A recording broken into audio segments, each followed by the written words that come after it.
Number 11. Why kids misbehave. This is a big one, and some parents have no clue about it. This only applies to like 3 to 5% of us, and that is moving. When you move to a different house, or more so when you move to a different city or a different country, when a child is 1, 2, 3 already, whatever could start. But when a child is young, it's okay. When a child is 18, 21, it's okay.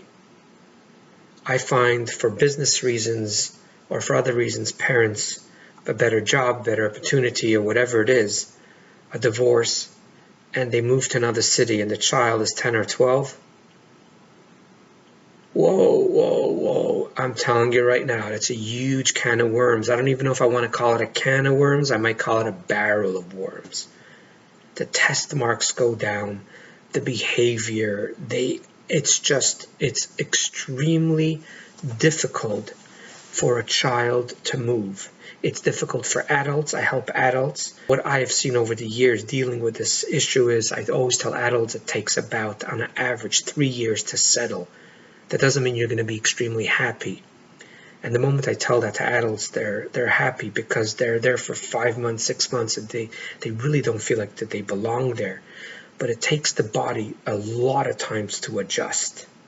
I always give the analogy, when you take out a piece of meat from the freezer, put it into room temperature, you don't count to 3 or even to 4, and suddenly the piece of meat is room temperature. It takes many hours till it adjusts to room temperature. When it comes to a human being is not even a piece of meat. A human being has a lot of emotions, and very, very complex. And for adults, it takes at least, or an average of 3 years to sort of kick in and feel like, okay, I got this routine. I did it 3 times over and over through the holidays or through the summers and so on and so forth. For children, they're not developed yet.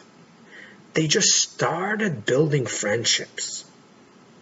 They're still so raw.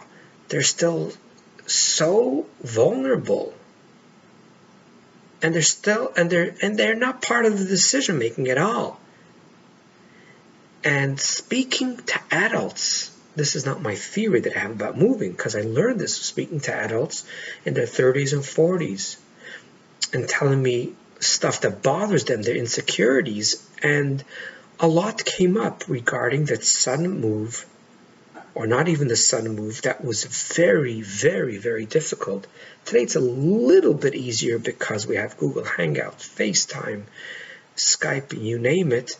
That makes it easier to keep in contact. So it's not like you're losing your friend. You got to sit down, write a letter, put an envelope, wait till they get it, and then 2-3 weeks later you get back their response, which was the old-fashioned way of doing it. It definitely makes it easier. I highly recommend, if the only reason for you moving is an extra 30,000 or even 100,000, if you see the future of your child the next 20 years because of your move, the 100,000 will mean nothing to you. The joy and the stability and the emotional and psychological health for your child means way more. Obviously, if there's a must, then I would have a whole other series of video clips of how to talk to them, how to prepare them.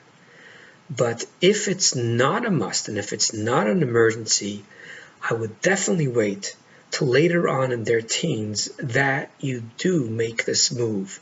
Or unless they're younger, they're babies or very young, then that's not a problem to make that move. But when you do, and they misbehave again, I know I've been saying it so many times, but please don't punish the child because they were punished by leaving their comfort zone, their nest, their hometown, because we had an issue we couldn't work out or we couldn't succeed within our hometown. Obviously, if your whole hometown had a hurricane and there's no houses to live in, then don't worry about this because we could work on it.